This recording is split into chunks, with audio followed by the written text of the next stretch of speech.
నమస్కారం city news కు స్వాగతం. భారత్ చైనా సరిహద్దులో మన జవాన్లపై చైనా మూకలు చేసిన దాడి హేయమైన చర్య అని బీజేపీ జిల్లా అధ్యక్షులు పాటిబండ్ల రామకృష్ణ పేర్కొన్నారు. బుధవారం స్థానిక గాంధీ చౌక్ లో రాజకీయ పార్టీలకు అతీతంగా అమరులైన భారత జవాన్లకు పలువురు పట్టణ ప్రముఖులు ఘన నివాళులర్పించారు. ఈ సందర్భంగా పాటిబండ్ల రామకృష్ణ మాట్లాడుతూ సరిహద్దు ప్రాంతంలో ఇండియా చేపట్టిన రోడ్డు మార్గాన్ని తప్పుబడుతూ చైనా దుర్మార్గమైన చర్యలకు ఒడిగడుతుందని ఆరోపించారు. చైనాను ప్రోత్సహించే కమ్యూనిస్టులు ఇకనైనా కళ్ళు తెరిచి చైనా దేశపు భావజాలాన్ని మాట్లాడటం నిలుపుదల చేయాలని కోరారు. ప్రధాని మోడీ నేతృత్వంలో భారత జవాన్లు చైనాకు ధీటుగా సమాధానం ఇస్తున్నారని వెల్లడించారు. అనంతరం డౌన్ డౌన్ చైనా అంటూ నినాదాలు చేశారు. స్వదేశీ వస్తువులను వాడదాం, చైనా వస్తువులను బహిష్కరిద్దామని నినదించారు. స్వదేశీ వస్తువులను వాడదాం, చైనా వస్తువులను బహిష్కరిద్దాం. స్వదేశీ వస్తువులను వాడదాం, చైనా వస్తువులను బహిష్కరిద్దాం. భారత్ మాతా కీ జై, భారత్ మాతా కీ జై. సరిహద్దుల్లో చైనా సైనికులు మన సైనికులపై చేసిన దాడిలో మన సైనికులు ముగ్గురు అమరవీరులయ్యారు. వాళ్ళకి ఈ సందర్భంగా మా ఘన నివాళులు అర్పిస్తూ ఉన్నాం. ఏదైతే చైనా అనేక సంవత్సరాలుగా దురాక్రమణ చేయాలని మన దేశం మీద ప్రయత్నిస్తూ ఉందో దాన్ని మోదీ గారు వచ్చిన తర్వాత చాలా గట్టిగా అడ్డుకోవటం జరుగుతూ ఉంది. ఈరోజు మన సరిహద్దుల్లో మనం రోడ్లు వేసుకోవటాన్ని కూడా ఆక్షేపిస్తున్న చైనాకి గట్టిగా సమాధానం చెప్పే విషయంలో మన సైనికులు మీద నిన్న అన్యాయంగా దాడి చేసి ముగ్గురు సైనికుల్ని పొట్టన పెట్టుకున్నారు. ఈ విషయాన్ని మేము ఖండిస్తూ ఉన్నాం. అదేవిధంగా భారతదేశంలో ఉంటా నిస్సిగ్గుగా చైనాని ఎవరైతే సపోర్ట్ చేస్తూ ఉన్నారో వాళ్ళందరినీ కూడా ఈ సందర్భంగా హెచ్చరిస్తూ ఉన్నాం. మీ పోకడలు మానండి. క్లిష్ట పరిస్థితుల్లో ఇలాంటి సమయాల్లో మనందరం కూడా ఒకటిగా ఉండి ఈ దేశానికి మద్దతు ప్రకటించాల్సిన అవసరం ఉన్న ఈ టైంలో కూడా మీ ప్రకటనలు ఇలా చేస్తే ప్రజలందరూ మిమ్మల్ని వెంటబడి కొడతారని ఈ సందర్భంగా హెచ్చరిస్తూ ఉన్నాం. శాంతినే కోరుకుంటుంది కానీ భారతదేశం ఎప్పుడు ఫస్ట్ యూజ్ అనేది లేదు భారతదేశం చరిత్రలో. అటువంటిది మన సైనికులను చంపిన తర్వాత మనం ఎట్టి పరిస్థితుల్లో ఆగేది లేదు. వాళ్ళ 43 మందిని మన సైనికులు కూడా వీరోచితంగా పోరాడి వాళ్ళని మట్టుపెట్టారు. అయితే ఇక్కడ ముఖ్యమైన పాయింట్ ఏంటంటే ఈ దేశంలో ఈ సైనికులు చనిపోతే ఈ బాధ కంటే ప్రధానమంత్రి మీద ఏకపక్షంగా విమర్శలు చేస్తూ భారతదేశం యొక్క స్ఫూర్తిని వాళ్ళు గండి కొడుతున్నారు. ఇటువంటి టైంలో మొత్తం కూడా మన యొక్క సైనికుల మద్దతుగా అదేవిధంగా ఏదైతే కేంద్ర ప్రభుత్వం ఉందో దానికి మద్దతుగా అందరూ కూడా ప్రజలందరూ కూడా నిలబడాలని. కార్యక్రమంలో కె వాసుదేవ నాయుడు, జి తులసి, మంచాల రత్నరాజు, యోగానంద కిషోర్, షబ్బీర్, అడప సంపత్ రాయుడు, బిట్ర కనకదుర్గ, రేణుక, మైలా హరికృష్ణ, లక్ష్మీనాయక్ తదితరులున్నారు. కొల్లిపర మండలం చక్రాయపాలెం మహిళ హత్య కేసులో ముద్దాయిగా ఉన్నటువంటి రెడ్రౌతు వీరయ్య తెనాలి సబ్ జైల్లో రిమాండ్ ఖైదీగా శిక్ష అనుభవిస్తూ బుధవారం తెల్లవారుజామున గుండెపోటుతో కన్నుమూశారు. వివరాల ప్రకారం చక్రాయపాలెం గ్రామానికి చెందిన చందు సామ్రాజ్యం అనే మహిళను ఈ నెల 11వ తేదీన రెడ్రౌతు వీరయ్య, అతని భార్య నరసమ్మ కత్తితో అతి కిరాతకంగా హతమార్చారు. ఆర్థిక లావాదేవీల కారణంగా సామ్రాజ్యాన్ని వీరయ్య దంపతులు హత్య చేసినట్టు పోలీసు విచారణలో తేలడంతో ముద్దాయి వీరయ్యను ఈ నెల 15వ తేదీన డీఎస్పీ కె శ్రీలక్ష్మి అరెస్ట్ చేసి రిమాండ్కు తరలించారు. స్థానిక సబ్ జైల్లో ఖైదీగా ఉన్నటువంటి వీరయ్య తెల్లవారుజామున ఛాతిలో నొప్పి వస్తుందని జైలు సిబ్బందికి తెలపడంతో తెనాలి ప్రభుత్వ వైద్యశాలకు తరలించారు. చికిత్స పొందుతూ ఖైదీ మృతి చెందినట్లు జైలు అధికారులు నిర్ధారించారు. జిల్లా సబ్ జైలు అధికారి Virendra Prasad, jail superintendent Prem Sagar sub జైలును సందర్శించి జరిగిన ఘటనపై విచారణ చేశారు. కాగా ఖైదీ వీరయ్య మృతదేహాన్ని తెనాలి ప్రభుత్వ వైద్యశాలలోని మార్చురీకి తరలించి కేసు నమోదు చేసి 1 టౌన్ పోలీసులు దర్యాప్తు చేపట్టారు.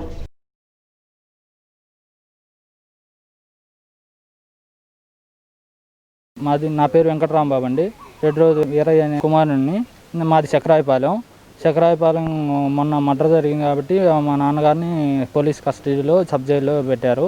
సబ్ జైల్లో ఉంటే నిన్న మార్నింగ్ హెల్త్ ప్రాబ్లం వచ్చి కడుపు నొప్పి, gas pain and heart problem అని చెప్తే పోలీసు వారు ఇక్కడ జనరల్ హాస్పిటల్, గవర్నమెంట్ హాస్పిటల్కి తీసుకొచ్చారు. వాళ్ళు కాసేపు అబ్జర్వేషన్లో ఉంచారు. అబ్జర్వేషన్లో ఉంచి హాఫ్ అన్ అవర్ తర్వాత మళ్ళీ బీపీ చెక్ చేస్తే 140 ఉంది. డాక్టర్ గారు రిఫర్ గుంటూరు రాసి గుంటూరు తీసుకెళ్ళకోకుండా మళ్ళీ సబ్ జైలుకి తీసుకెళ్లారండి. సబ్ జైల్లో నిన్న నైట్లో చనిపోయారు. చనిపోతే 4:50కి నా దగ్గర నా నెంబర్ నిన్నే తీసుకున్నారు. 4:50కి నాకు ఫోన్ చేశారు. అంబులెన్స్ వారికి ఫోన్ చేస్తే అంబులెన్స్ లేట్గా వచ్చిందంట. వాళ్ళ అంబులెన్స్ రాగానే దాంట్లో మా నాన్నగారిని తీసుకొచ్చారు. డెడ్ బాడీని తీసుకొచ్చారు. జైల్లోనే చనిపోయారు. శాసనసభ మండలి సమావేశాలు 3 రోజుల పాటు నిర్వహించాలని బీఏసీ సమావేశంలో నిర్ణయించారు. కాగా సభలో ఏ బిల్లులు పెడుతున్నారనే అంశాన్ని బీఏసీలో టీడీపీ నేతలు ప్రశ్నించారు. సీఆర్డీఏ బిల్లులను ప్రవేశపెట్టడం సరికాదని టీడీపీ ఎమ్మెల్సీలు స్పష్టం చేశారు. సభలో గవర్నర్ ప్రసంగానికి ఆమోదం సహా 4 బిల్లులు 4 ఆర్డినెన్స్లను ప్రవేశపెట్టినట్టు ప్రభుత్వం వెల్లడించింది. ఏపీలో జగన్మోహన్ రెడ్డి సర్కార్ సంక్షేమం దిశగా పరుగులు పెడుతోంది. ఈ మేరకు ఏపీ అభివృద్ధితో పాటు సంక్షేమ రంగానికి అధిక కేటాయింపులు చేస్తూ మొత్తం 2,24,000 కోట్లతో రూపొందించిన బడ్జెట్ని ఆర్థిక మంత్రి బుగ్గన రాజేంద్రనాథ్ రెడ్డి అసెంబ్లీలో ప్రవేశపెట్టారు. ముఖ్యమంత్రి వైఎస్ జగన్మోహన్ రెడ్డి నేతృత్వంలోని ప్రభుత్వం 2020-21 ఆర్థిక సంవత్సరానికి సంబంధించి 2వ దఫా వార్షిక బడ్జెట్ను మంగళవారం ఏపీ అసెంబ్లీలో ప్రవేశపెట్టింది. ఈ మేరకు మొత్తం 2,24,789.18 కోట్ల అంచనా వ్యయంతో సంక్షేమ బడ్జెట్ను ప్రభుత్వం రూపొందించింది. అసెంబ్లీలో ఆర్థిక మంత్రి బొగ్గన రాజేంద్రనాథ్ రెడ్డి, మండలిలో ఉప ముఖ్యమంత్రి పిల్లి సుభాష్ చంద్రబోస్ బడ్జెట్ను ప్రవేశపెట్టారు. అభివృద్ధి, సంక్షేమం సమ్మిళితం చేసేలా బడ్జెట్ను రూపొందించారు. అచ్చమైన తెలుగు కవితతో అసెంబ్లీలో బడ్జెట్ ప్రసంగాన్ని ఆర్థిక మంత్రి బొగ్గన రాజేంద్రనాథ్ రెడ్డి ప్రారంభించి విశ్వకవి రవీంద్రనాథ్ ఠాగూర్ గీతాంజలి కవితతో ముగించారు. గంటన్నరకు పైగా బొగ్గన బడ్జెట్ ప్రసంగం ఆద్యంతము ఎంతో ఆసక్తికరంగా సాగింది.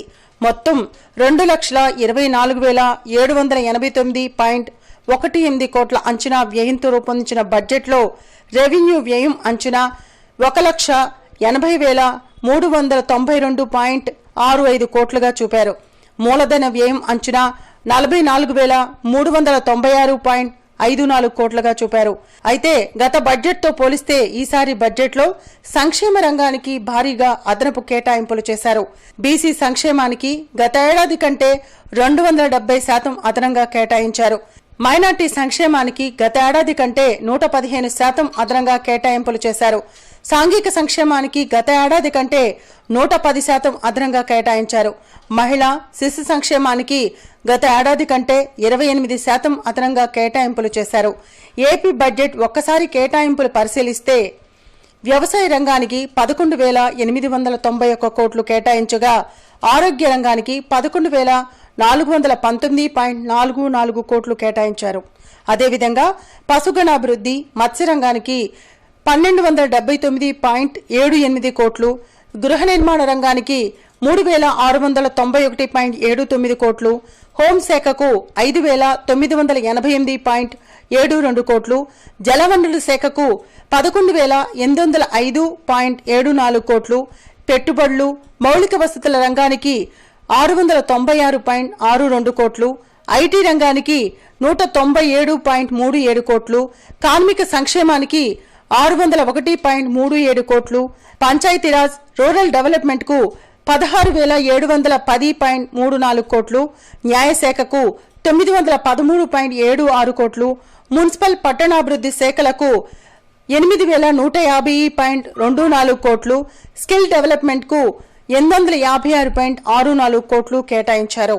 అదేవిధంగా పౌర సరఫరాల శాఖకు 3,520.85 కోట్లు, ఆర్థిక రంగానికి 50,703 కోట్లు, విద్యుత్ రంగానికి 6,984.72 కోట్లు, ప్రాథమిక ఉన్నత విద్యకు 22,604.01 కోట్లు, సోషల్ వెల్ఫేర్ కోసం 12,465.85 కోట్లు, ట్రాన్స్పోర్ట్ R&B కోసం 6,588.58 కోట్లు, మహిళా శిశు దివ్యాంగులు వయోవృద్ధుల కోసం 3,456.02 కోట్లు, మైనార్టీ సంక్షేమానికి 2,055.63 కోట్లు, ప్రణాళికా రంగానికి 515.87 కోట్లు, పర్యావరణం అటవీ శాఖకు 457.32 కోట్లు, సాధారణ పరిపాలనకు 878.01 కోట్లు కేటాయించారు. వీటితో పాటుగా ఎస్సీల సంక్షేమానికి 15,735 కోట్లు, గిరిజనుల సంక్షేమానికి 5,177.54 కోట్లు, కాపుల సంక్షేమానికి 2,846.47 కోట్లు, ఎస్సీ ఎస్టీ గృహాల ఉచిత విద్యుత్కు 425.93 కోట్లు, 104, 108 వాహన సేవలకు 470.29 కోట్లు, గ్రామీణాభివృద్ధికి 16,710 కోట్లు, సాగునీటి పారుదల శాఖకు 11,805 కోట్లు, రవాణా రంగానికి 6,558 కోట్లు, డాక్టర్ వైఎస్ఆర్ ఆరోగ్యశ్రీ కోసం 2,100 కోట్లు, నేషనల్ హెల్త్ మిషన్ కోసం 1,808.03 కోట్లు కేటాయించారు. ప్రియతమనేత అడుగుదారుల్లోనే మన ప్రభుత్వం కూడా రైతులు, కౌలు రైతులు, తల్లులు, యువత, స్వయం ఉపాధిలో ఉన్నవారు, బడుగు వర్గాల ప్రజలు ఎదుర్కొంటున్న ముఖ్య సమస్యలపై దృష్టి పెట్టి వారి ఆకాంక్షలను నెరవేర్చడానికి నిరంతరం అంచనాలకు మించి కృషి చేస్తున్నది.